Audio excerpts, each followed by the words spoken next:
Gold trusted gold buyers తాకట్టులో ఉన్న బంగారాన్ని విడిపించి ఈ రోజు ఉన్న మార్కెట్ ధరకే కొనబడును.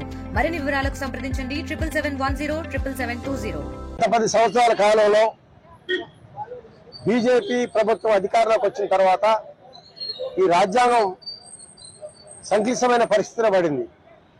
ఈ పరిస్థితులలో అంటే మత స్వేచ్ఛ లేదు, కుల స్వేచ్ఛ లేదు, అట్లనే భావ స్వేచ్ఛ అనేది అంతరించిపోయే పరిస్థితులలో రాజ్యాంగానికి తీవ్రమైన ముప్పు ఏర్పడి ఈ పరిస్థితులలో ఆ సందర్భాన్ని పురస్కరించుకొని రాహుల్ గాంధీ గారు ఇదే ప్రస్తావన పార్లమెంట్ తీసుకొచ్చింది. కానీ డాక్టర్ బాబాసాహెబ్ అంబేద్కర్ యొక్క ఆలోచనలు ముందుకు తీసుకుపోవాలని చెప్పేసి పార్లమెంట్ లో చెప్పిన సందర్భంలో అక్కడ అమిత్ షా గారు ఏమంటే ఏందా పొద్దాగా ఈ బాబాసాహెబ్ అంబేద్కర్ అన్ను జైరామ్ అని అంటే పొద్దు కదా అని చెప్పేసి వ్యంగ్యంగా మాట్లాడింది. వ్యంగ్యంగా మాట్లాడడం కాకుండా దాన్ని చాలా దుర్మార్గమైనటువంటి అర్థం కాని భాషలో, సామాన్యులకు అర్థం కాని భాషలో మాట్లాడింది. దాన్ని ప్రజాస్వామ్యవాదులు, దేశంలో ఉన్నటువంటి సామాజిక ఉద్యమకారులు వీళ్ళందరూ కూడా తీవ్రంగా దాన్ని ఖండించడమే కాకుండా చాలా ఈ దేశం సంక్లిష్టమైన పరిస్థితులు పడిపోయిందని బాధ వ్యక్తం చేయడం జరిగింది. ఈ సందర్భంగా దీన్ని దేశ కాంగ్రెస్ పార్టీ కూర్చుని ఒక నిర్ణయం రావడం జరిగింది. ఈ దేశం ఎడిపోతుంది, ఏమైపోతుందనే ఆలోచనతో ఒక నిర్మాణాత్మకమైన కార్యక్రమాన్ని ఆల్ ఇండియా కాంగ్రెస్ పార్టీ తీసుకోవడం జరిగింది. ఏంటంటే బాబాసాహెబ్ ఆలోచన విధానం, మహాత్మా గాంధీ ఆలోచన విధానం ఈ దేశంలో విస్తరించాలి, లేకపోతే ఈ ప్రజాస్వామ్యం మనుగడ లేదనే ఆలోచనతో ఈ కార్యక్రమం చెప్పడం జరిగింది.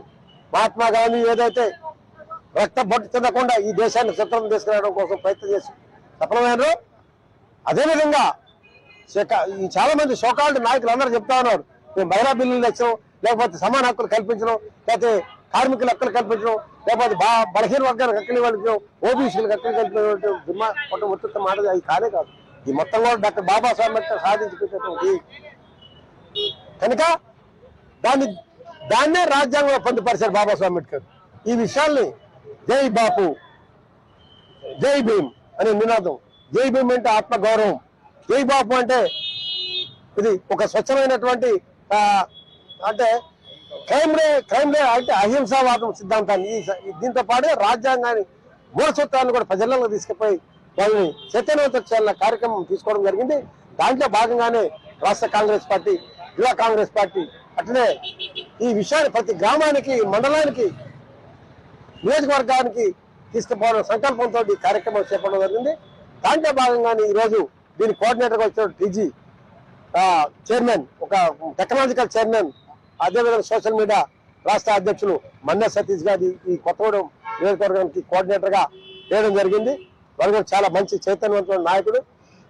ఇక్కడ వారితో పాటు వేరేగా జిల్లా కాంగ్రెస్ పార్టీ అధ్యక్షులు, అదేవిధంగా ఈ జిల్లా మంత్రులు వారి నాయకత్వంలో భవిష్యత్తులో కూడా ఈ కార్యక్రమానికి ముందుకు తీసుకుపోయి ప్రజలు చైతన్యవంతం చేస్తామని చెప్పేసి తెలియజేస్తున్నాం. ఈ విపత్కర పరిస్థితుల్లో ఈరోజు కేంద్రంలో బీజేపీ వ్యవహరిస్తున్న వాళ్ళ వ్యవహార శైలిని ఎదుర్కోవడానికి కాంగ్రెస్ పార్టీ ఈ ఇనిషియేటివ్ ని తీసుకుంది.